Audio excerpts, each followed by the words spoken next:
XSFM입니다. I, D, W, K. 딸기예요? 그 아실의 유승균 PD입니다. 처음에는 어떤 의도로 목소리를 냈을지 모르지만 유명세를 타면 돈과 권력이 따르고 돈과 권력은 내부 다툼의 촉매입니다.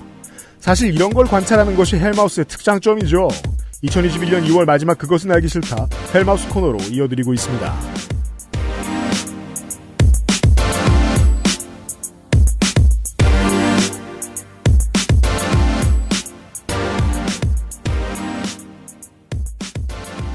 주말에 한국에서 인사드립니다. XSFM의 시사교양 프로그램 그것은 알기 싫다 402회 토요일 순서입니다. 유승균 PD고요. 윤세민 에디터예요. 네, 안녕하십니까.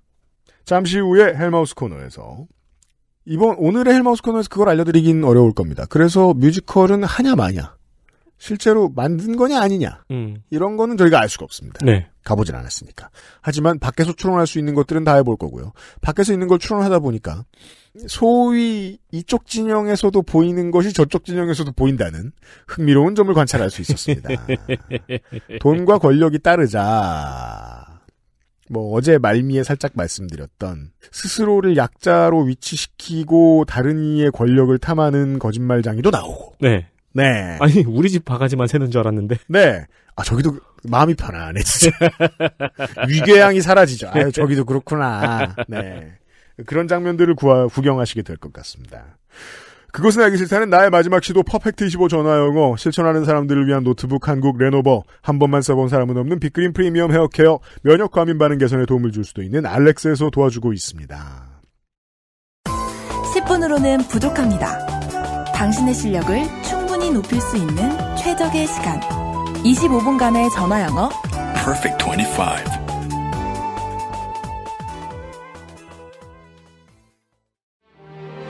지구상에서 가장 많이 팔리는 노트북 브랜드 레노버. 명절과 입학, 졸업 선물로 최고의 선택입니다.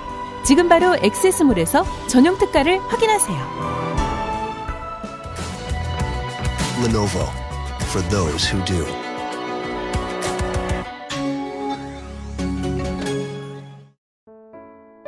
사람들은 면역 과민 반응을 잘 알지 못합니다. 그러나 우리가 말할 수 있는 것은 단 한 가지. 알렉스는 면역 과민 반응 개선에 도움을 줄 수 있는 건강 기능식품입니다. 혹시 광고를 듣고 계시는 본인이 면역 과민 반응이라고 생각하신다면 알렉스가 당신에게 도움이 되어 드릴 수 있다는 말이죠. 비싸서 안 사시겠다고요? 그럼 당신이 지금까지 그것 때문에 쓴 비용이 얼마인지 계산해 보세요.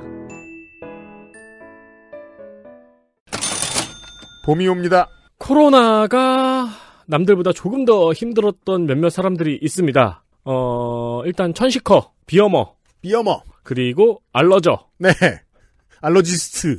남들과 조금 재채기나 기침 등이 잦아서 지하철이나 공공장소에서 눈치가 좀 많이 보였었죠. 실내에서 나간 적도 있고요. 지하철에서 내린 적도 있어요. 눈치가 보여서. 그런데 이제 또 3월이 가까이 왔습니다. 재채기가 이제 3월만 되면 심해지는 사람들에게는 고통의 순간입니다. 그렇습니다. 네, 따뜻한 날씨와 나의 과민 면역 반응이 교환이 되지요. 그렇죠. 눈 간지러움, 재채기, 코 간지러움에 대해서 알렉스가 더 나은 삶을 만들어줄 수 있다고 이야기하고 있습니다. 특히 환절기에 더 크게 이야기하고 있습니다. 환절기엔 알렉스, 이제 곧 환절기입니다. 액세스몰에서 돌보십시오. 헬로 동지들, 가짜뉴스를 헬로보내 헬마우스입니다. 모멸감을 주고 모욕감을 주고 치가 떨리게 하는 거 거짓말 좀 하지 말란 말이야. 이 새끼야 대단한 얘기가 아니에요. 가짜뉴스 만드는 유포자수는 너무 많고 그 새끼를 아무렇게나 만들어도 다 퍼뜨려주고 저 오물들을 치우려면 누군가는 오물통 속에 뛰어들어서 그 오물을 뒤집었을 각오냐. 가짜뉴스 확인 과정 헬마우스 코너 팟캐스트 에디션. 이달의 헬마우스 코너 마지막 시간입니다. 헬마우스님이 나와 계십니다. 안녕하세요. 헬마우스입니다. 네. 지난 시간에 저희들은 뮤지컬 박정희를 사실 제 의심은 그랬어요. 만든다고 막 하고 이럴 때부터 제가 마음이 아픈 게 배우는 기획자의 실물을 모릅니다. 자기 열심히 하기도 바쁘잖아요. 그렇죠. 뮤지컬이 네. 얼마나 힘든 일인데. 그렇죠. 운동선수이자 댄서이자 보컬리스트이자 연기자예요. 할 일이 정말 많습니다. 그래서 그냥 공연을 기획한데 그럼 가면 됩니다. 가서 일하고 돈 받으면 되는 거예요. 자기 열심히 하고 자기 열심히 하는 게 너무 바쁘니까. 이분들은 사실상 희생당했어요. 그랬을 가능성이 높아요. 그런데 이 큰 일을 벌이는 걸 보고서는 그러니까 제가 왜 이 말씀을 드리냐면 사람들을 다 모아놔도 그게 기술 스텝이든 그러니까 음향 뭐 조명 스텝이든 분장 스텝이든 연기자든 대본 쓰는 사람이든 다 기획자가 이런 잘못을 하고 있다는 걸 모르고 일할 가능성이 높은 사람들이라서 네. 그 사실을 알고 미리 망하기로 해놓고 한 프로젝트는 아닌가라고 전 처음부터 의심했었거든요. 1월 초부터. 근데 망하기로 해놓고 준비했죠? 그러면 전날쯤 폭로하는 척하는 게 제일 자연스럽습니다. 그렇지. 그리고 적어도 정황상으로 봤을 때 적어도 이미 1월 13일쯤에는 공연이 안 될 것 같다는 거를 이미 알고 있었을 확률이 굉장히 높은. 네. 그래서 2월 2일까지 시간을 끌었을 확률이 굉장히 높은 그런 정황을 어제 이제 보여드린 거고. 뭐 네. 여기까지는 내피셜이겠다만 어쨌든 중요한 거는 공연 전날까지 대관이 안 되어 있었다. 그렇습니다. 네. 네. 날짜 기억하실 필요가 있다는 거 말씀드렸던 게 그런 거고요. 네. 네. 그 이제 문화전쟁이라고 타이틀을 걸고 올해 초에 야심차게 출발을 할 때 제가 이제 다시 지난주부터 우리가 해오고 있는 작업으로 돌아오자면 이 포털 앞에 우리가 서 있다. 9화 4분의 3 승강장 앞에 서 있다. 네. 그 상황입니다. 그러니까 자기들은 문화전쟁을 기치로 내걸고 이제 대중 앞으로 가겠다. 60만의 나의 구독자를 봤을 때 우리가 이 리얼 월드 햇빛 속으로 나갔을 때도 우리를 환영해주는 사람들이 있을 것이다. 야심차게 출발하려고 노르망디 상륙작전을 준비를 했습니다. 네. 근데 이제 그 영국의 도버 쪽에서 이제 배를 기다리고 있는데. 그렇죠. 배가 안 오는 거죠. 그렇죠. 영국 사람들도 눈치를 챈 겁니다. 아니, 연합군인 줄 알고 배를 빌려줄까 말까 하고 있었는데. 가세연이야. 가세연이야. 연합군이 아니야. 연합군이 아니야. 뭐, 캐나다군 아니었어? 뭐야, 이거 가세연군이야? 그리고 가세연의 입장에서도 영국에서 이렇게 프랑스 쪽을 쳐다봐요. 네. 기운이 느껴지는 거예요. 가면 죽겠구나. 그렇죠. 노르망디에 어마어마한 병세가. 뭐, 다 알고 기다리고 있어요, 지금. 저 앞에 보니까 뭐 헬마우스인가 뭔가 하는 새끼가 엄청 떠들고 있고. 이 눈치 깠는데 이거? 약간 이런 상황이 된 거죠. 그러니까 말하자면 자기들이 먹힐 거라고 생각했었던 리얼 월드에 막상 나왔을 때 찌질 월드의 스트롱맨이라고 해봐야 네. 막상 햇빛 속으로 나오면 탄다. 이걸 이제 보여주는 건데 네. 그러니까 건국대학교 학교본부나 건국대학교 학생들 같은 보통의 사람들 일반적인 시민들이 봤을 때 너네는 이상한 사람들이다. 그렇죠. 배를 빌려줄 수 없는 사람들이다. 이게 이제 입증이 된 거예요. 네. 그러면 역시나 보통 사람들은 포기를 해야 되는데 하지만 요렇게라도 살아온 사람들은요 특별한 능력이 있습니다. 비즈니스 모델을 만들어내요. 그렇죠. 어떤 상황에서든지 내가 옆으로 넘어지든 뒤로 넘어지든 어떻게든 비즈니스 모델을 만들어내는 그 생존력. 코인파리는 결코 죽지 않는다. 네. 라는 걸 보여주는 게 제가 그래서 요즘 이제 관심 있게 가르세르 연구소의 커뮤니티를 매일 좀 들어가고 있는데 바로 엊그제 올라온 커뮤니티 글입니다. 지지 않고 여전히 뮤지컬 박정희 굿즈를 팔고 있습니다. 아니 공연은 엎어졌는데 네. 공연은 안 해요. 근데 공연 굿즈를 팔아. 신개념이네요. 공연 안 하고 굿즈를 파는. 아니 어떻게 공연이 엎어졌는데 공연 굿즈를 팔지? 라고 생각할 수가 있는데 중요하지 않은 거죠. 이게 신개념 장사네요. 안 해도 팔 수 있어요. 이거 뭐 저희도 할 수 있잖아요. 저희도 뭐 무슨 막 RATM 내한 공연을 한 다음에 굿즈면 팔 수도 있잖아요. 그렇죠. 슈퍼볼을 안 하고 슈퍼볼 티셔츠를 판다거나. 그렇죠. 정확히는 하프타임 쇼만 한다거나. 그렇죠. 우리가 갑자기 하프타임 쇼를 마이클 잭슨 내한 기념 티셔츠 뭐 이런 거 파는 거죠. 돌아가셨는데 억지를 쓰는 거예요. 이미 돌아가신 뮤지컬 박정희에 대한 굿즈를 파는데 네. 자 우리는 좌파 정권의 문화 전쟁으로 저항을 계속할 것이다. 그러니까 우리 거를 팔아달라 라면서 팔고 있는 머그컵 세트, 무광 머그컵 세트 7개 세트거든요. 참 얼마나 말을 우습게 합니까? 죄송하다며요. 그래도 막판에 공연 취소됐다고 죄송하단 말이라도 했어요. 그러니까 저 뉴스원 선임 기자가 점잖기라는 말을 썼을 거 아닙니까? 그렇죠. 죄송한데 이 물건을 팔아요? 와. 가격이 더 놀라워요. 7개 세트가 19만 원입니다. 제가 놀라운 거는 무광은 19만 원이에요. 네. 유광은 20만 원이에요. 그러니까요. 아, 잠깐만. 이거 꼭 보통 반대 아니야? 그렇죠. 보통 반대인데 무광에 나중에 한 번 더 코팅을 했다는 뜻인가? 무슨 맥락인지 모르겠네. 하여튼 그러니까 대충 한 2만 한 7, 8천 원 정도 하는 거예요. 컵 한 잔에 머그컵에. 근데 네. 컵을 7개나 팔아요. 네. 그러니까 놀라운 거죠. 이게 대식구용입니까? 잘 보시면 그 리뷰는 0건이거든요. 근데 베스트 판매에 올라가 있어. 글쎄 올시다. 이거 와 원가 대비 수익률 한 95% 나오겠다. 휴대폰 케이스도 있네요. 너무하네요. 안 파는 거 없습니다. 우산도 팔고요. 아, 유경수도 있어요. 아, 유경수 약간 자매품 같은 건가? 네. 아, 네. 아, 그리고 제가 그거 봤는데 골프 우산도 팔고 있거든요. 맞아요. 어차피 OEM이니까. 근데 가격 대비로 단가로 치면 괜찮을 것 같더라고요. 약간 튼튼해 보여. 생각해보니 유족의 동의를 안 받았을 가능성도 엿보입니다. 아, 그렇네요. 이거 초상권이나 이런 거 어떻게 되는 거지? 저 박근혜 전 대통령이나 누구한테 물어봐야 되겠습니다. 아, 유경수가 아니고 박근혜였습니다. 그리고 다 박정희가 아니에요. 아, 박정희도 있고, 예, 유경수도 있고, 박태준도 있고. 야, 이거 유족들한테 허가 받은 건가? 그니까 말이에요. 이 구석에 있는 건 정주영 같은데? 야, 이 장사 정주영이요? 네. 아, 왜냐면 뮤지컬 박정희 정주영이 나오거든. 그럼 등장인물 중 하나니까요. 등장인물 중 하나니까. 야, 이거는 현대가에서 알고 있는 건가, 이거를? 그니까 말이에요. 클리어가 전혀 안 됐을 것 같은데요? 아니, 뭐, 뮤지컬 대관도 안 하고 공연을 준비하는 사람들인데, 뭐, 이거를 클리어를 했겠습니까, 이게? 근데 구글에 검색하면 많이 나오는 공인이잖아요. 이게, 어찌 보면. 공연이네요, 공연. 그러니까 어찌 보면 윤서인의 작동 원리하고도 비슷해요. 자기의 사를 위해서 그러니까 저승만을, 그냥 자기 맘대로 꾸며도 되잖아요. 그렇죠. 그러니까 그거하고 이게. 똑같아요. 그러니까 이게 저희가 지금 이제 2주째 하고 있는, 대의를 내걸고 사적으로 노는 이 맥락이에요, 이게. 대의를 내걸고 인출하는. 그렇죠. 네. 대의를 내걸고 내 ATM에서 인출을 하는. 네. 박정희 옆에는 이병철이네요. 아니, 미친 거 아닙니까? 아니, 이거 소송으로 구대가 멸족하겠는데요? 이거 미친 거 아니에요? 아니, 어떻게 이럴 수가 있지? 이 사람 누군지 아시겠어요, 혹시? 가운데는 박태준. 박태준 옆에. 저건 누굴까요? 아, 저 김종필. 아, 김종필이구나. 야, 뭐야? 맞네요. 김종필이네요. 야, 이거 안 받았겠네요, 이거. 한국 우익 어벤져스인데 디즈니에다가 판권료를 안 냈어. 그러니까 말이에요.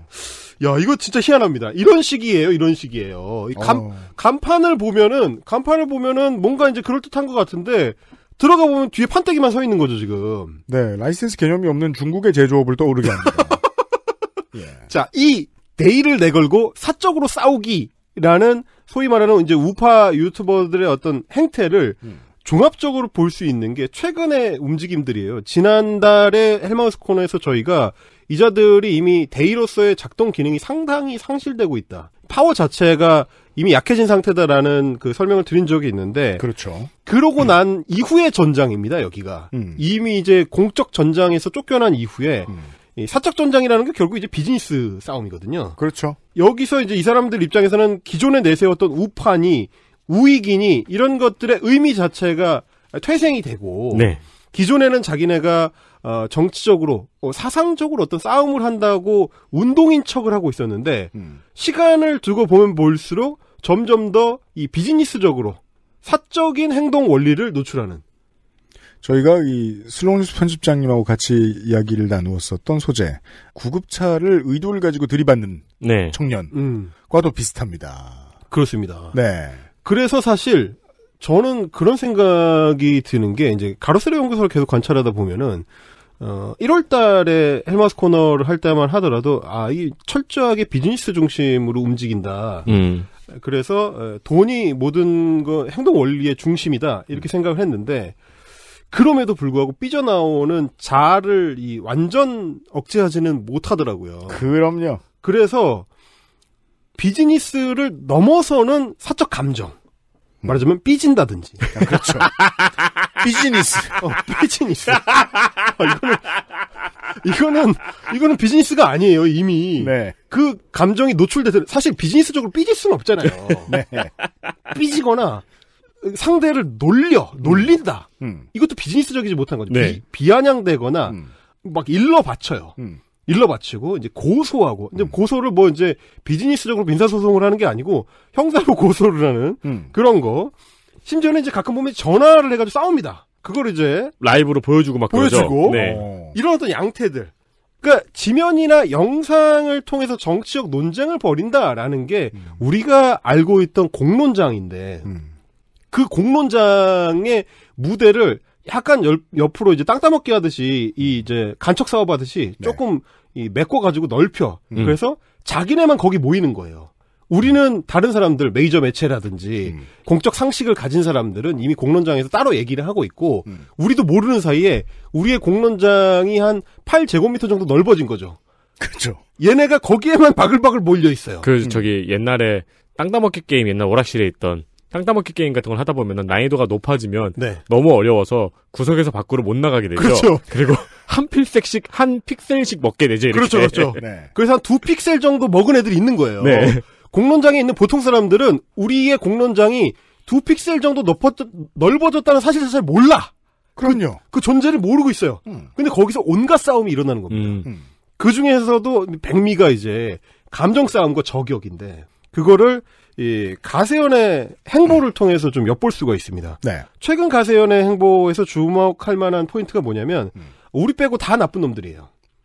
우리만으로 점점 좁혀 들어가는. 그러니까 참 많은 사람들이 빠지는 함정이긴 한데 이게 그냥 예를 들면 트위터는 이제 원리상 이걸 하게 돼 있어요. 네. 가다 보면 계속 싸우게 돼 있어요. 네. 근데 그거는 이제 뭐 공론장에 서거나 이걸 직업으로 삼을 자격이 없는 사람들의 경우인 거지. 그렇죠.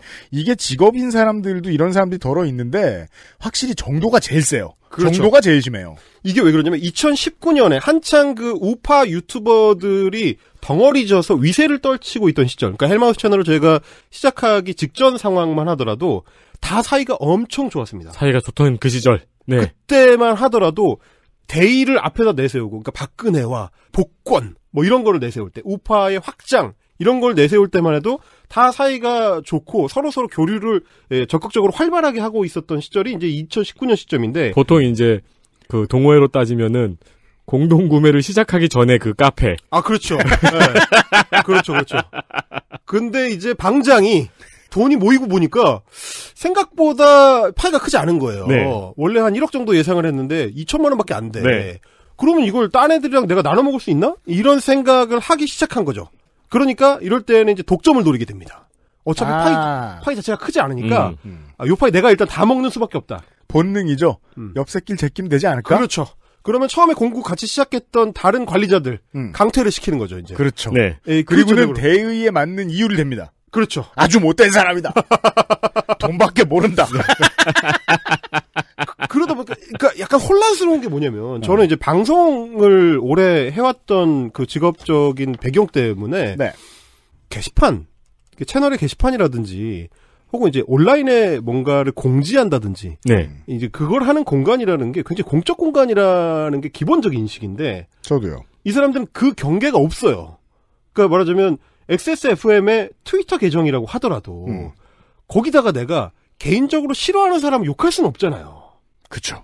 네, 그러니까 뭐 사이가 안 좋은 팟캐스트 진행자가 있더라도 뭐 헬마우스 이 새끼 나쁜 새끼입니다라는 얘기를 XSFM의 공식 트위터 계정에서는 못 하잖아요. 그렇죠. 근데 이 사람들은 합니다. 하죠.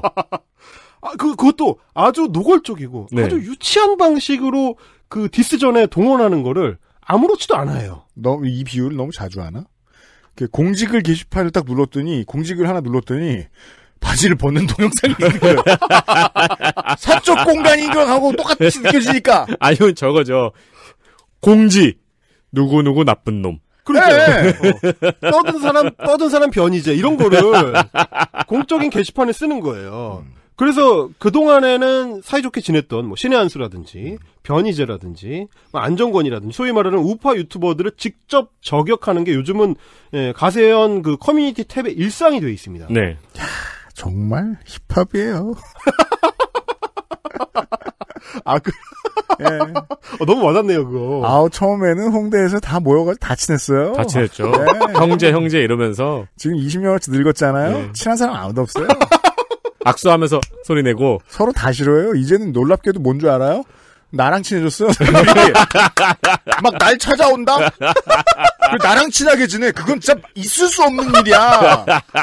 그러면 내 시절에는. 그러면 저도 좀 있으면 변희재가 저를 찾아오는 일이 있을 수도 있겠네요. 가능하다. 네. 그럴 수 그게 있죠. 가능한 게 뭐냐면, 네. 자, 변희재가 1년 정도 전, 그러니까 2020년 초까지만 하더라도, 네. 가세연에 고정 출연을 하던 개건 멤버였습니다. 그런 건 알아요, 저도. 네. 네. 그래서 이제 변희재 시사폭격이라는 코너가 뭐 이제 그 미디어워치 채널하고 이 가세연에 동시 송출이 됐었는데 매주 수요일 정규 출연을 했었어요. 네. 그래서 2019년에 이제 태블릿 PC 음모론을 설파하다가 이제 변희재가 구속됐다가 네. 법정 구속됐다가 보석 석방이 됐던 날. 네. 그날은 가세연에서 특별 축하 방송을 했습니다. 제목이 라이브쇼 변희재 석방기념 축하 방송. 썸네일에도 변희재 씨가 있네요. 변희재나 김세희가 이제 둘이 어깨동무하고 있는. 그러네요. 이렇게 서로 쌍따봉을 날리고 있는 그게 썸네일이 있는데. 네. 반전은 뭐냐면 네. 이 영상에 변희재가 안 나옵니다. 여기가 많이 배우네요. 저희도 합시다. 그러니까 이재용 석방기념 축하방송 이런 거 하고. 그러니까요. 변희재 기념방송. 이승만도 맨날 팔 거야. 나 막 배고플 때마다 이승만이 어땠을지 알겠다. 이승만이 얼마나 마카롱을 먹고 싶었을지 알겠다를 광고하고 아무렇게나 갖다 붙일 거야. 우리도 막 손이상 퇴원 기념 축하 방송하고 손이상 안 나오고. 손이상 아프니까 집에 있어야지. 네. 이게 개웃긴 게 이 라이브 방송에 들어가면 네. 막 희재형이라 그러면서 우리 희재형 뭐 어쩌고 이렇게 한창 얘기를 하는데 이제 네. 김용호 그 기자하고 김세희 기자하고 둘이 이제 진행하는 방송이에요. 네. 근데 심지어 이 라이브 방송을 할 때 이 두 사람이 한국에 있지도 않아요. 홍콩에서 비행기 놓쳐가지고 켠 방송이에요. 너무 웃긴 거야. 미국 가려고 하다가 자기들이 무슨 사정이 있어서 이게 비행기를 놓치거나 이런 게 아니고 안내 방송을 못 들어가지고 비행기를 놓쳤대. 네. 그럼 심심하니까 라이브 방송을 켠겨요, 휴대폰으로. 네. 근데 제목은 변희재 석방기념 축하 방송이야. 이게 요즘 미디어의 제작 원리를 보는 것 같네요. 제목은 무관하다, 내용과. 그래도 된다. 아니, 모든 게 아무것도 맞는 게 없어요, 이게. 모든 게 무관해요. 하여튼 그런 거. 이렇게 서로 친했던 사람들끼리. 네. 그러다가 이제 그 문제가 발생하기 시작한 건 뭐냐면, 결국은 비즈니스 모델과 어느 정도 연관이 되는데, 변희재의 최근 비즈니스 모델의 핵심은 뭐냐면, 몇 년째 놓지 못하고 있는 그 태블릿 PC입니다. 태블릿 PC 가짜. 태블릿 PC 음모론을 설파하는 게 변희재의 핵심 BM인데. 맞아요. 소위 태극기 세력의 아젠다적 중추 역할이 변희재의 처음부터 끝까지의 목표. 그렇죠. 네. 근데 요즘 약간 이게 변두리로 밀려나고 있는 상황이다 보니까 어떤 위기감을 느꼈는데 이 상황에서 태블릿 PC마저 없어지면 변희재는 무너지거든. 네. 그런데 최근 들어와가지고 강용석 변호사가 자기 방송에서 태블릿 PC에 대해서 자기랑 너무 다른 얘기를 한다. 이러면서 지난해 4월부터 본격적으로 가세연을 공격하고 있습니다. 아하. 네, 일주일에 한 번씩 정도는 공격을 하고 있어요. 네. 그 내용을 제가 일단 잘라봤는데 한번 들어보죠. 아주 재밌습니다. 간만에 목소리 듣네요. 희재형. 네. 아침 오전 나불나불 되잖아요. 태블릿 PC 관련해서. 언제는 많이 한다 그랬다가 언제 또 모른다 그랬다가. 근데 아니 강용석 씨는 그러면은 변희재가 주장하는 태블릿 PC의 논점을 모르겠다? 아니 제 구속영장 실질 심사 때 변호사 안 했습니까? 그럼 당신은 의뢰인이 뭘 주장하는지도 모르고 변호인을 했어요? 물론 발음이 의뢰인이 너무 이상해서 그 서양 여성 이름 일레인으로 들립니다만 어쨌든 변희재 씨가 뭘 말하고 싶은지는 알겠습니다. 난 강용석이 싫어. 네. 그리고 이제 제가 말씀드리고 싶은 거는, 특이하게 한국 우파들은 평소에는 보통 틀린 얘기를 하다가 서로 싸울 땐 자기들끼리 싸울 때는 철저하게 팩트로 싸워. 반짝반짝. 장난 아니에요. 철저하게 팩트로 싸우거든요. 정신이 돌아오는군요. 이것도 마찬가지예요. 그러니까 평소에는 항상 술에 취해 있는 알코올 중독 삼촌이 어느 날 갑자기 정신 차리고 똑바른 얘기를 할 때는 누구랑 싸울 때뿐이거든요. 이거 왜 이러십니까, 손님 같은 거죠? 그렇죠. 완전 똑같은 거예요. 우리가 이제 지난주 방송을 통해서 정은정 농축산인에게 들었던 그니까요. 그 내용. 강용석은 재판 준비를 안 한다. 와, 그러니까 그 변호사로 강용석을 고용해볼까 고민하셨던 여러분, 네, 리뷰를 들려드리고 있습니다. 네. 이것도 이제 취재를 해보니까 그 자신이 이제 큰 돈을 받고 하는 재판에 대해서는 굉장히 성실하게 임한다는 이런 얘기가 있어요. 비용 따라 다르다. 네, 그래서 이제 친구들, 강용석 주변 분들, 이제 뭐 윤세인 씨라든지 변희재 씨라든지 이런 분들께 조언을 드리고 싶은 게 돈을 주세요. 큰 돈을. 공짜로 자꾸 그렇게 하려고 그러니까 용석이 형이 제대로 안 하는 겁니다. 네. 하여튼 자 변희재가 계속해서 이제 공격을 하니까 이 가세는 칠 수 없죠. 역시나 자신들의 이제 커뮤니티 탭을 이용해서 계속해서 저격을 하고 있습니다. 네. 최근에도 바로 한 이틀 전쯤에 올린 이 게시물이에요. 여기서 가르세로 연구소가 뭐라고 하냐면 이제 변희재 씨가 과거에 이제 정미홍 지금 이제 고인이 되신 네. 정미홍 전 아나운서와 관련된 이제 갈등이 있었던 그 기사를 캡처해가지고 변희재를 공격을 하면서 과거사까지 막 거슬러 올라가는 거예요. 뭐 가르세로 연구소가 이렇게까지 열심히 안티조선 운동을 찾아봤을지는 저도 몰랐는데 변희재 씨가 예전에 했던 활동들, 안티조선 운동이나 뭐 서프라이즈 활동이나 이런 거를 동원을 해가지고 이자는 사실 우리랑 다른 족속이다. 근데 이거를 몰랐었나 보네요? 그럴 리가 있겠습니까? 그죠? 아니, 저도 알고 있었는데. 모르는 척 하다가, 이제, 사이가 틀어지니까, 온갖 걸 동원하는 거죠, 지금. 갑자기. 이거는 예금 상품이죠. 아니, 근데 사실. 묵혀놨다 필요할 때 꺼내는 거죠. 이거는 변희재 씨가 자신을 설명할 때 하는 말 중 하나였잖아요. 저기 있다 왔다 나는. 그럼요. 가세현 입장에서 이제 적금 탈 때 됐거든요, 이제. 그렇습니다. 그래서 뭐라고 하냐면, 본인이 참여했던 조직을 상습적으로 공격하고 파괴하려는 변희재, 어려울 때 도와줬던 사람들에게 더욱더 도와주지 않는다며 공격하는 사람이다. 와, 되게 멀쩡해 보입니다. 오로지, 제가 말씀드렸죠. 오로지 팩트로만 싸웁니다. 이건 너무 팩트야. 그래서 한때 좋은 마음으로 변희재를 응원했던 가로세로 연구소로서 부끄럽다. 구속됐을 때 직접 면회도 가고 뭐 고정 코너도 만들면서 응원했는데 황당할 뿐이다. 이런 식의 얘기들.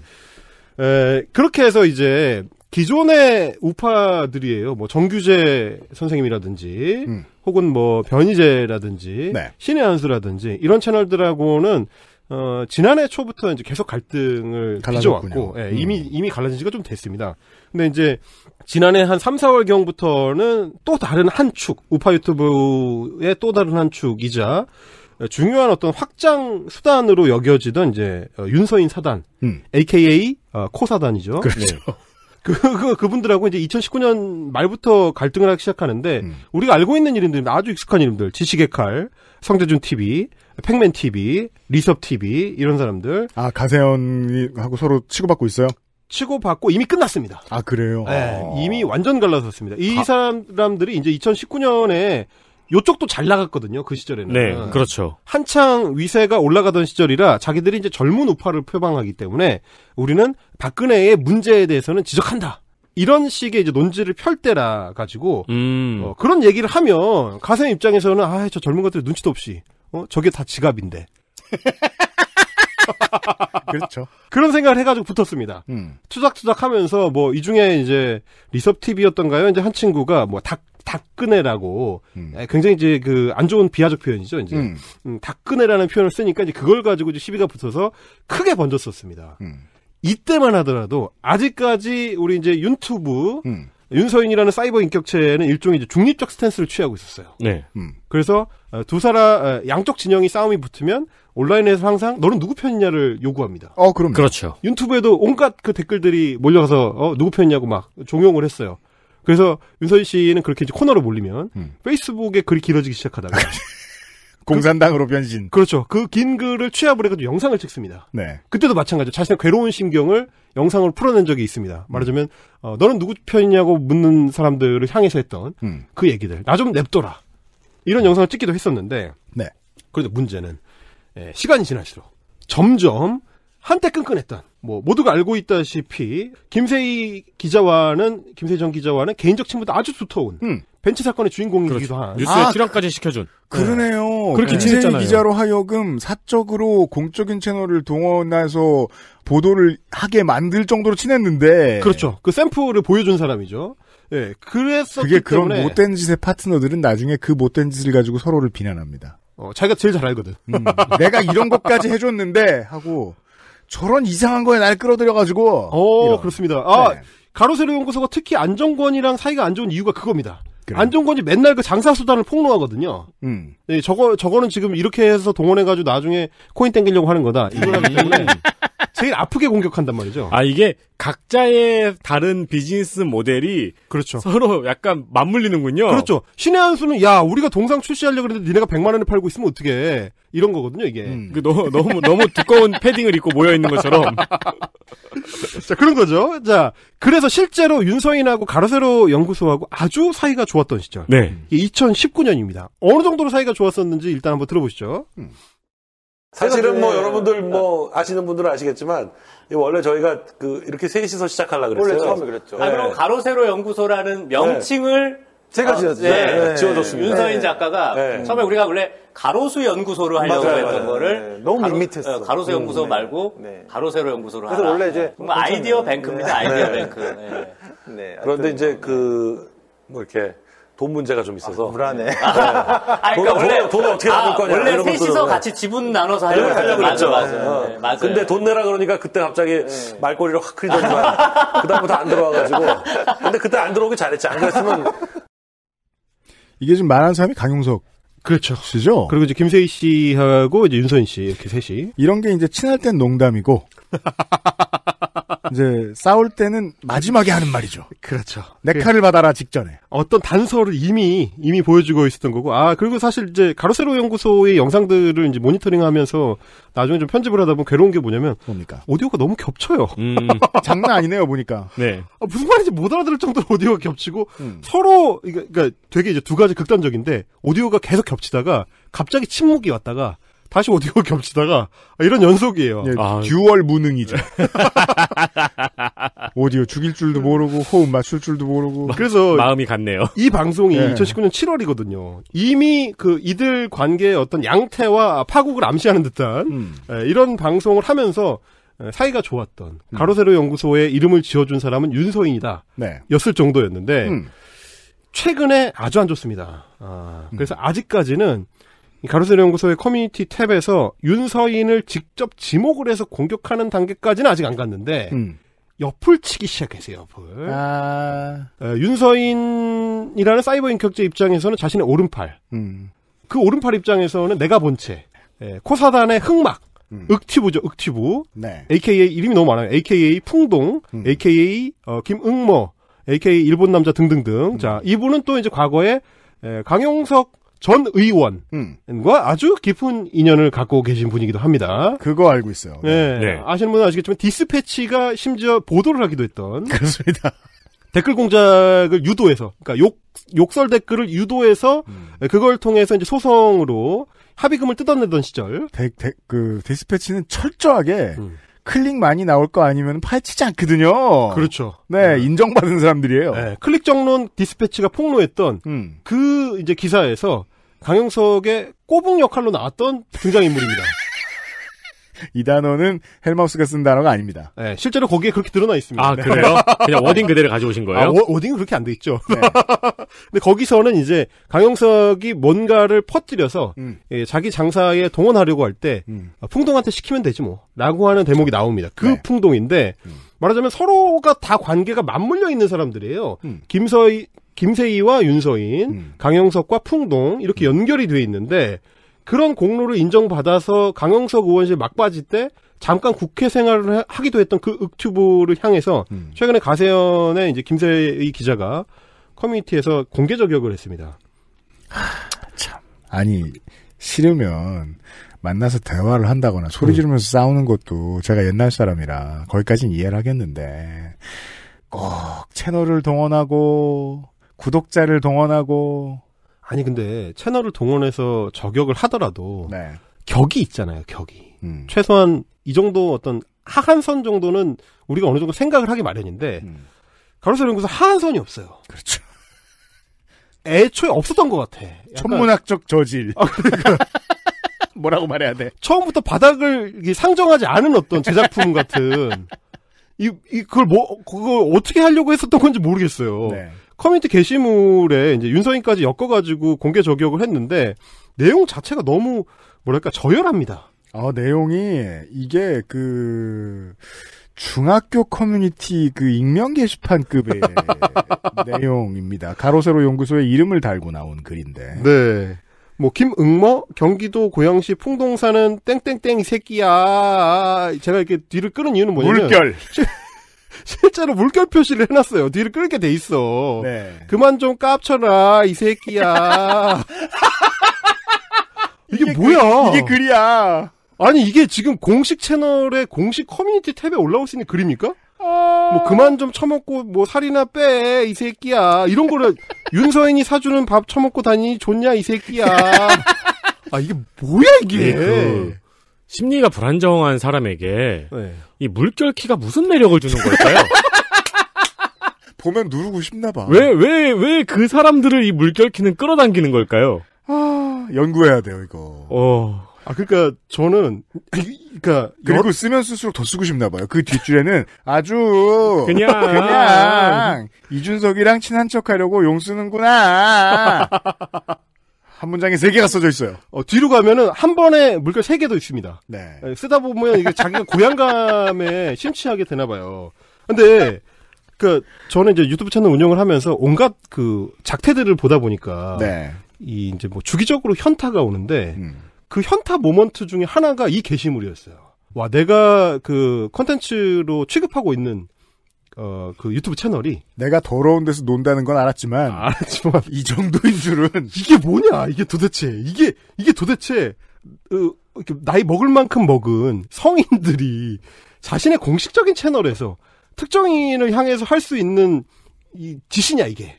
이런 그 어떤 자괴감이 드는 그런 순간이기도 했었고 이렇게 이제 서로 다 갈라지기 시작하는 거죠. 갈라지기 시작하다 보니까 이제 가로세로 연구소를 중심으로 했었던 관계만 갈라지는 게 아니라 또 이제 코사단 안에서도 자기들끼리 갈라집니다. 아, 그래요? 지난 시간에도 슬쩍 말씀을 드렸지만 굉장히 주목할 만한 이 사태 중에 하나가 인라이트 스쿨. 그러니까 이제 뭐 우리 헬마우스 코너 들으시는 분들은 아시겠지만 윤서인의 윤튜브와 성재준 TV가 콜라보한 채널입니다. 아, 네. 우리가 지난 시간에 살짝 얘기를 했었죠. 이 사람들이 어떻게 됐는지. 네. 그래서 인라이트 스쿨 교장 윤서인, 교감 성재준이에요. 근데 최근에 약 한 달 반 정도의 기간에 걸쳐서 제가 계속 관찰하고 있는데 인라이트 스쿨의 영상에 성재준이 등장하지 않고 있습니다. 쭉 등장하지 않고 있어요. 한 달 반 동안 전혀 등장하지 않고 있어요. 그리고 잠깐 휴가를 갔으면 모르겠는데 팬데믹 시대에 긴 여행을 갔을 리도 없고요. 그렇습니다. 그리고 이게 땜빵이라는 것도 한두 번이지. 네. 그 학생주임이라는 사람이 계속 등장하고 있어요. 아무런 설명도 없이. 그 리액션 안 좋은, 그러니까 어떤 측면에서는 리액션 매우 좋은 분. 그렇죠. 그럼요. 네. 그분이. 그럼요, 가이. 네, 그럼요. 그분이 계속 나오고 그리고 아무런 설명을 하지 않습니다. 이분들 아주 독특해요. 굉장히 중대한 변수잖아요. 네. 보통 이제 싸웠다는 거죠. 그렇죠. 그랬을 가능성이 높은 거지. 네. 왜냐면 저희가 1월에 그 방송을 하면서 제가 그 말씀 드렸거든요. 이분들은 항상 이제 비즈니스 중심으로 움직이기 때문에 위워크의 임대료가 상당한 부담이 될 것이다. 강남 위워크에 지금 인라이트 스쿨을 열면서 사무실 임대를 했는데 그 돈을 어떻게 할 것인지 굉장히 큰 부담이 되고 있을 것이다. 인라이트 스쿨이 지금 장사가 잘 안 되고 있기 때문에 조회수가 6천에서 한 2만 정도로 왔다 갔다 하고 있거든요. 네. 기대했던 조회수가 아니에요. 그러면 아무것도 유지할 수 없을 거예요, 아마. 그렇죠. 그러면 이 돈을 두고 어떤 갈등이 있었지 않았을까라는 생각을 할 수밖에 없는 거고 결국은 이 임대료 이슈가 이 두 사람을 갈라놓은 것이 아닌가. 그러니까 여러분께서는 이제 앞으로 또 한 가지 주목할 수 있는 지점이 뭐냐면 아직은 표면으로 드러내지 않았습니다. 네. 하지만 이분들은 참지 않아요. 반드시 언젠가 표면으로 이 문제가 불거지게 돼 있습니다. 되게 중요한 습성입니다. 굉장히 중요한 습성이에요. 참을성이 없어요. 그리고 뭐냐면 그 온라인 중심으로 사고를 하기 때문에 어느 날 갑자기 빡칩니다. 갑자기 억울해져요. 네. 그리고 그런 욕망에 시달려요. 네. 화를 내야 되는데. 그렇지. 그때 그 일이 갑자기 생각나는 순간이 옵니다. 그 불안정한 그 물결 표시의 그 불안정한 심리를 뚫고 나오는 그 순간. 네.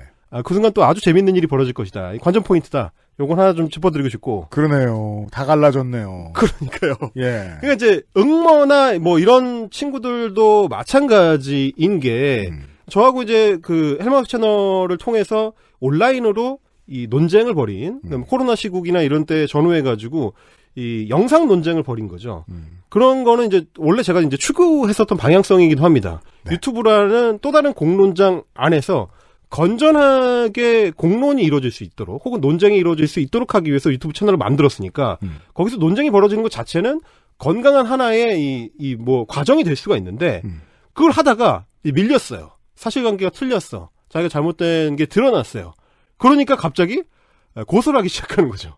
그렇죠. 그러니까 이제 공론을 다시 사유화해서 다시 고소를 함으로써 네. 공적인 공공 서비스를 자기를 위해서 동원하는. 그죠. 이렇게 하면 세상이 자기 중심으로 돌아가기를 강제하는 거예요. 사실상. 그러니까요. 예. 그게 이제 영화 범죄와의 전쟁 대사로 치면 원래 유튜버였는데 이 건달 새끼가 몇 대 맞았다고 고소를 하냐. 그렇죠. 아니 씨 유튜브로 싸웠으면 유튜브로 끝내야지. 건달 하겠냐 이거 직업 정신에 어긋나서. 예. 뭐지 이게? 하여튼 이런 식으로. 그러니까 어떤 전체적인 맥락을 1년 반에 걸쳐서 추적해오다 보니까 마지막에 만난 지점이라는 게 처음에 이 사람들이 내세웠던 뭐 우파를 위해서 혹은 뭐 대한민국을 위해서 박근혜를 위해서 이런 어떤 공적인 목적을 표면에 내세웠던 후원 요청이라는 게 결국에는 다 가짜다. 결국에는 그렇죠.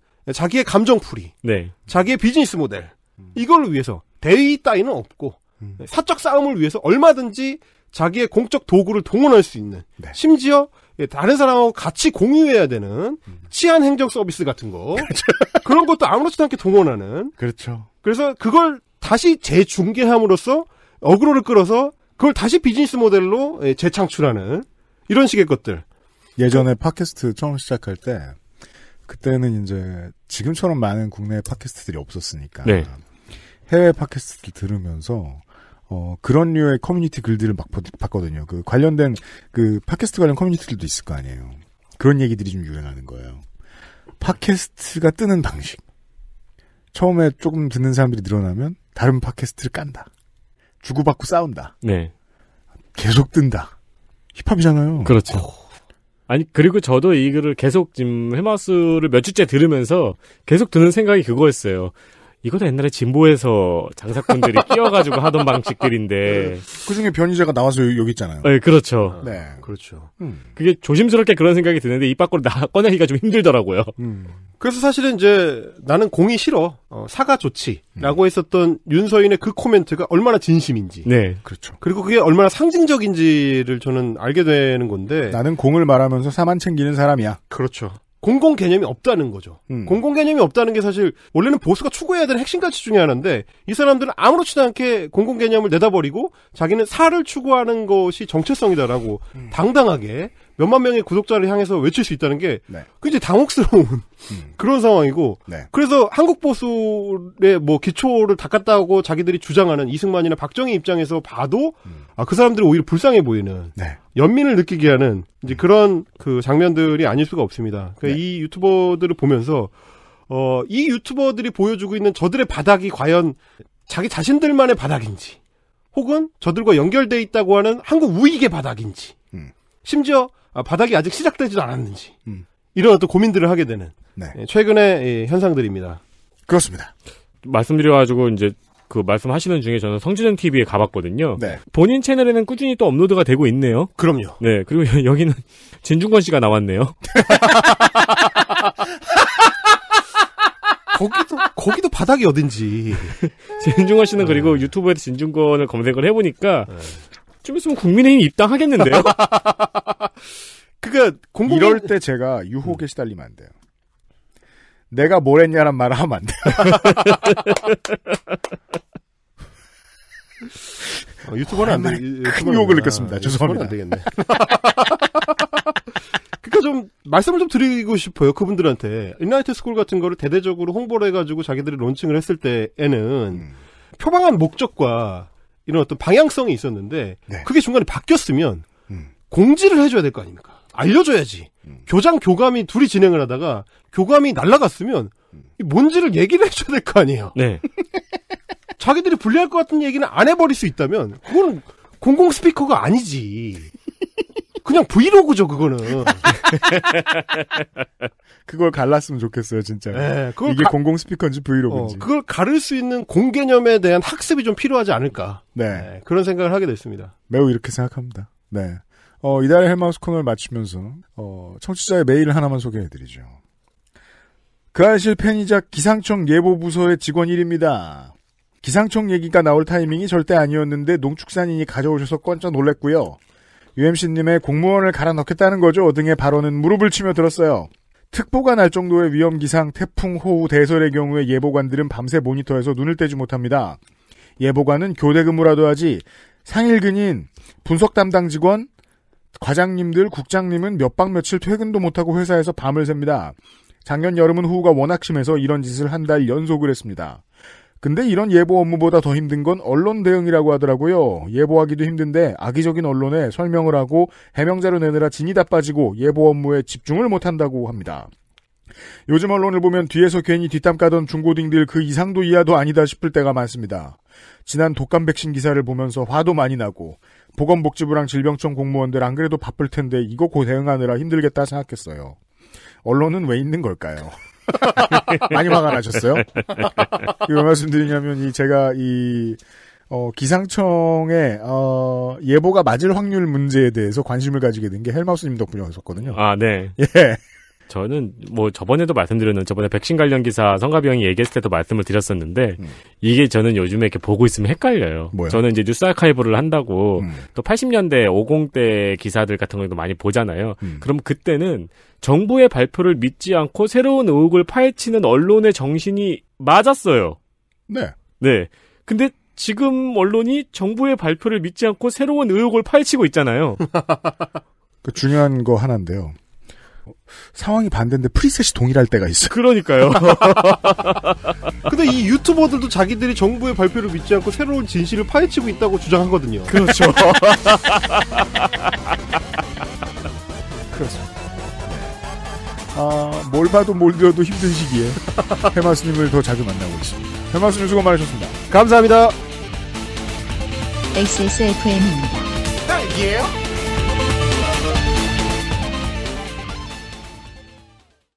투쓰리에서 헤어로스까지 XSFM과 함께한 5년 빅그린이 자연에서 해답을 찾아갑니다. Big Green 건강한 변화의 시작 빅그린 헤어케어 시스템.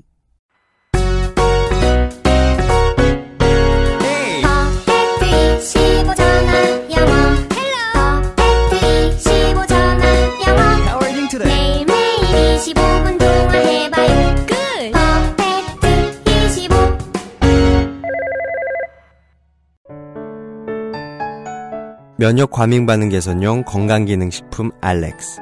면역 과민 반응 개선 기능으로 국내 최초 식약처 개별 인정을 받았습니다. 써보신 분들의 반응을 알아보세요.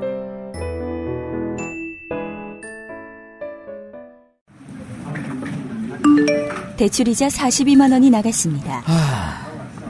관리비 23만 원이 나갔습니다. 가스비. 카드 대금 147만 원이 나갔습니다. 다 가져가라, 다. 당신의 머리카락이 원형으로 800모 나갔습니다. 네, 그럼요. 그것만큼은 안 될 일이죠. 13년간 이어온 빅그린의 노하우로 당신의 모발을 지켜드릴게요. Big Green. 이젠 탈모 샴푸도 빅그린 헤어로스 샴푸. 저희가 이 녹음을 좀 조금 전에 해놓고 새로운 뉴스가 나와서 정리를 좀 해드려야 할 것 같습니다. 가로세로 연구소가 이달에 밝혔습니다. 뮤지컬 박정희가 부산 소향시어터에서 첫 공연을 한다고요. 재밌는 건 오늘 방송이 나간 지금 이 시간에 공연을 할 거예요. 2월 27일 토요일에 첫 공연을 합니다. 근데 하는지 안 하는지 그래서 저희는 아직 몰라요. 그 전에 녹음을 하고 있으니까. 가로세로 연구소의 그 공지 중 일부를 볼까요? 인터파크에서만 티켓 판매가 이루어집니다. 부산 소향시어터 2월 27일 토요일 첫 공연, 토, 일, 월 딱 3일간 공연입니다. 그 다음은 서울 공연, 그 다음은 대구 공연입니다. 그 어느 때보다도 좌파 권력의 공격이 심해서 어려움이 많았습니다. 위장 우파, 사이비 우파, 생계형 우파들의 공격까지 심했습니다. 속 좁죠? 좀 더 길게 표현하고 있어요.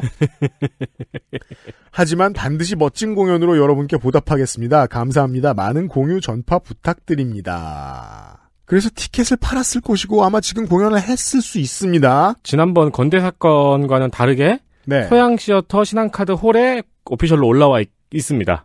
추후에 어떻게 되는지 사실 제가 그렇게 관심을 많이 가지지는 않겠습니다만 그래도 지켜볼 겁니다. 네. 왜냐하면 그게 보배드림이 됐든 클리앙이 됐든 딴지가 됐든 게시판에 많은 시민 여러분들 덕분에 이 양반들이 뭘 하고 있는지 좀 알아낼 수 있었거든요. 그렇죠. 그분들한테 호응해드리는 의미에서라도 트랙백은 좀 할게요. 뉴스 아카이브입니다. 아스트랄 뉴스 기록실 뉴스 아카이브. 네, 지난주에도 일본의 인질 사건을 다뤘었는데 이번에도 비슷한 시기에 일본에서 일어난 인질 사건입니다. 1972년 2월의 마지막 주간은 그러니까 19일부터 28일까지 있었던 아사마 산장 사건입니다. 이런 게 있었대요. 결론부터 말하면 범인은 적군파였습니다. 적군파란 무엇이냐? 정확히 당시에는 연합적군이었는데 네. 네티즌님 시간에 그 요도호 납치 사건에서 설명을 드린 바 있었죠. 요도호 납치 사건. 다시 간단하게만 설명을 하자면은 군사혁명을 일으켜서 세계혁명을 이루겠다는 신좌파 테러 조직이었습니다. 네, 뭐 극자 세력입니다. 그렇습니다. 네. 발족 당시에는 그러니까 그때는 69년이었죠. 전공투가 시작이 될 때니까 69년에는 400명 정도, 최대 400명 정도의 규모였는데 네. 이 친구들이 경찰서를 털거나 사제폭탄 테러를 하는 와중에 다 붙잡혔고요. 70년엔 요도호 납치 사건을 벌이고 그리고 또 집중적으로 검거가 되었죠. 네. 그리고 72년이 됐을 때는 몇 명 안 남았습니다. 그 상남이인조 에피소드 중에서 네. 그 고등학생 양아치 2명이 한 명은 주인공이죠. 그렇죠. 국가 권력 분쇄를 위해서 처음 경찰서부터 털자는 에피소드가 있거든요. 네. 어서 배워먹은 소린가? 그렇죠. 그때는 그냥 이게 무슨 황당한 소린가 했는데 일본인이 저런 말을 할 수 있다고? 이거의 패러디인 것 같더라고요. 지금 생각해보면. 네. 네. 이 몇 명 안 남은 사람들이 경찰의 추적을 피해서 산속으로 들어갑니다. 그리고 산속에서 군사훈련 비슷한 흉내를 내면서 버텼습니다. 네. 군대 갔다 온 사람은 아무도 없었겠죠? 그러다가 인근의 산장으로 도망을 갑니다. 경찰에게 쫓겨서. 네. 산장에서 관리인의 아내를 붙잡고 인질극을 시작한 겁니다. 이 인질극이 열흘 동안 이어져요. 왜 이렇게 길게 이어질까? 네고시에이터가 갔을 텐데. 근데 네고시에이터도 할 게 없는 게 이 열흘 동안 인질극을 벌이면서 신기한 거는 이게 세계 최초일지도 모르겠네요. 요구사항이 없었어요. 그렇죠. 우리는 인질극을 하고 싶다. 네. 네. 뭐 하다못해 도주로 확보 정도도 있어야 되잖아요. 그렇죠. 근데 도주도 안 하겠다고 했대요. 준비가 별로 안 된 거예요. 운전할 수 있는 사람이 없었대요. 네.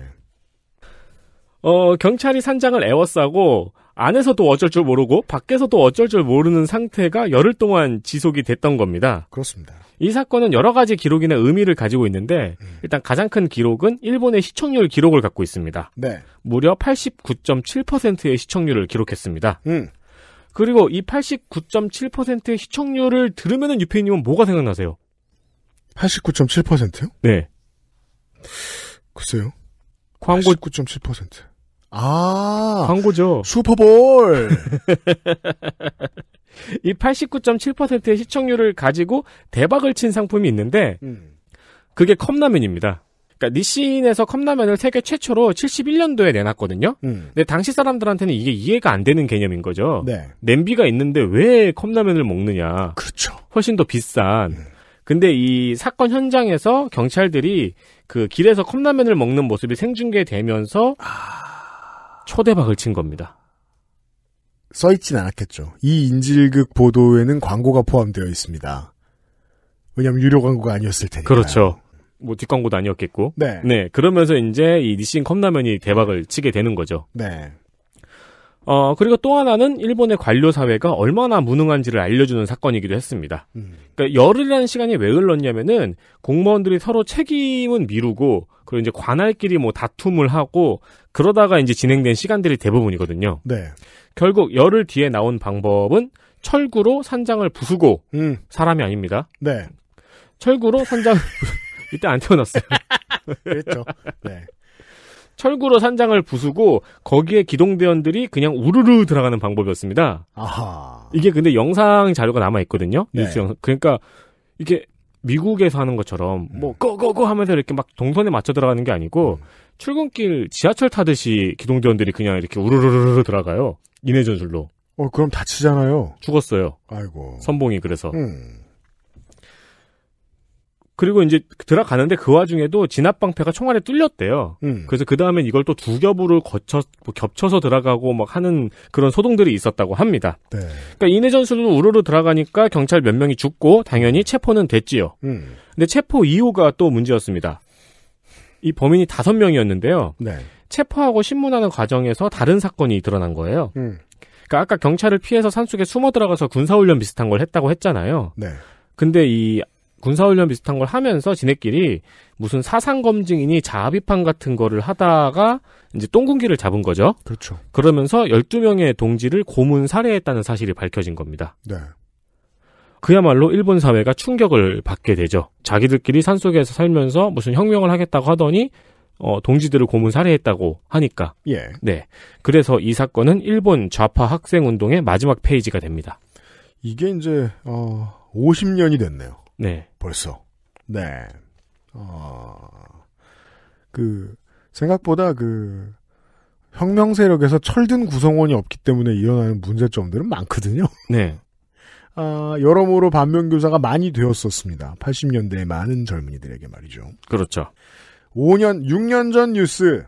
두 번째 이야기는 2015년입니다. 2월 27일 러시아의 정치인 보리스 nem초프가 피살되었습니다. 네. 소련 시절에는 환경운동가였고요. 91년 옐친의 지명으로 니즈니 노브고로드 주의 주지사가 됩니다. 당시의 대통령이죠. 1대 대통령 옐친, 2대 대통령 푸친. 그렇죠. 끝. 네. 중간에 뭐 짧게 누구 한 명 치고 가고. 네. 네. 이후 정치적으로 계속해서 좋은 평가를 받았습니다. 97년에 제1부총리가 되고 대선 후보까지 거론이 되었어요. 네. 근데 이거를 이제 본인이 거절을 했습니다. 원래 옐친파였기 때문에 옐친과 푸틴을 지지를 했는데 푸틴이 독재를 시작하면서 이 독재에 반대를 하면서 돌아섰습니다. 그렇죠. 이후에는 군소정당 소속으로 푸틴을 반대하는 반정부 운동을 했습니다.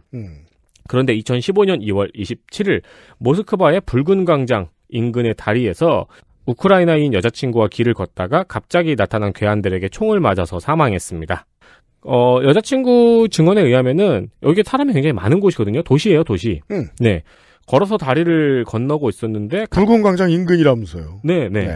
걸어서 다리를 건너고 있었는데 갑자기 차가 옆에 세워지고 사람들이 내리더니 총을 쏘고 그냥 갔다고 합니다. 그러니까 우리가 영화에서 많이 본 전형적인 암살이죠. 네. 러시아를 포함한 온 세계의 사람들은 이것은 푸틴 혹은 푸틴 측의 암살이라는 의심을 합니다. 이게 러시아가 무서운 게 푸틴의 정적이 죽으면은 다 푸틴이 죽였다고 이해를 해요. 그렇죠. 네. 우리 이제 인터넷 오래 해서 알잖아요. 러시아 사람들이 얼마나 똑똑하고 재밌는 사람들인지. 그렇죠. 추우면 정신이 바짝 들어있거든요. 이건 너무 혐오냐? 네. 그러니까 똑똑한 사람들이거든요. 알 건 알아요. 그렇죠. 예. 의심을 하는 것도 아니고 이해를 해요. 그리고 다음 선거 때는 또 푸틴을 찍는 거죠. 게다가 이 당시에 이 보리스 nem초프는 우크라이나에서 일어난 정부군과 반군과의 전쟁, 돈바스 전쟁이라고 하죠. 네. 네, 이게 여기서 러시아군이 반군을 지원하고 러시아군이 전쟁에 개입했다는 보고서를 발표할 예정이었거든요. 그렇습니다. 그러니까 우크라이나 정부군과 친러시아 성향의 독립주의자 반군 간의 전쟁인데 이 부자들이 많이 살고 친러시아 성향의 지역에서 반군을 조직해서 우크라이나를 떠나 러시아에 소속되겠다고 벌인 전쟁입니다. 러시아 흡수를 주장하는 우경화된 세력들이 이건 좌경이라고 불러야 되나요? 아무튼 보수적인 세력들이 있죠. 우크라이나에는. 적군파와 달리 여기는 진짜 전쟁입니다. 근데 여기에 러시아군이 이 타국의 전쟁에 군대를 투입했다는 사실은 역시 다 이해하고 있는 비밀입니다. 그렇죠. 다만 푸틴은 계속해서 아니라고 부정을 해왔죠. 네. 근데 보리스 nem초프가 여기에 확실한 증거를 가진 보고서를 준비를 하고 있었던 겁니다. 그 시즌에 갑자기 대로에서 총을 맞고 죽은 겁니다. 네. 국제 언론들은 이 사건이 푸틴의 보여주기식 암살이라고 추정을 했고요. 사실 이전에도 푸틴의 정적이나 기자들이 의문의 살해를 당하는 일이 많이 있었거든요. 네. 네.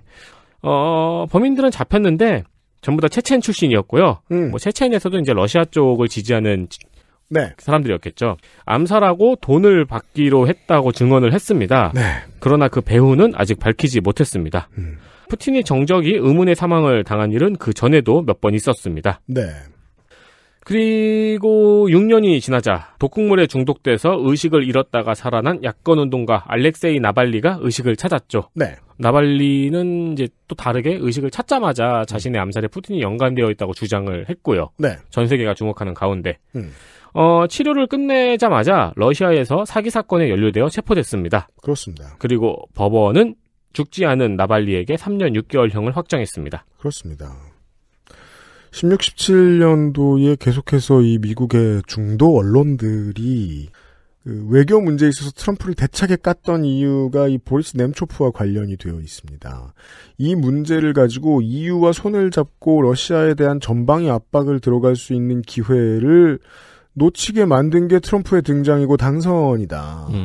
이것은 트럼프의 배후에 러시아가 있다는 가장 직접적인 증거이다. 이 문제에 대해서 백악관이 더 이상 말을 하지 않기 시작했다는 것이 그랬고, 지금은 2021년이잖아요. 미국을 위대한 거는 모르겠지만 미국이 얼마나 강한지를 보여주는 데에 바이든 행정부는 관심이 꽤 많습니다. 그리하여 이 나발리 문제로 지금 저희들이 녹음하는 지금 이 시간에 나발리 독살 시도에 관한 책임을 묻는 대러시아 제재안을 지금 준비를 하고 있습니다. 미국이. 이 점이 많이 바뀌었죠. 지금 4년 동안 어떻게 국제 질서가 바뀔지가 좀 궁금합니다. 왜냐하면 nem초프 때만 해도 아이고 큰일 났네. 아무 일도 안 일어나겠네 했었거든요. 네. 네. 서방의 러시아와 미얀마에 대한 반응이 어떨지 지금부터 좀 많이 지켜보게 됩니다. 일정 부분 좀 걸면서요, 희망을. 네. 네. 뉴스 아카이브였습니다. XSFM입니다. 글로벌 판매량 넘버원 노트북 브랜드 레노버에서 게이밍 노트북을 제작한다면 프로게이머를 위해 최적화된 리전 Y 시리즈를 액세스몰에서 확인하세요. Lenovo for those who do.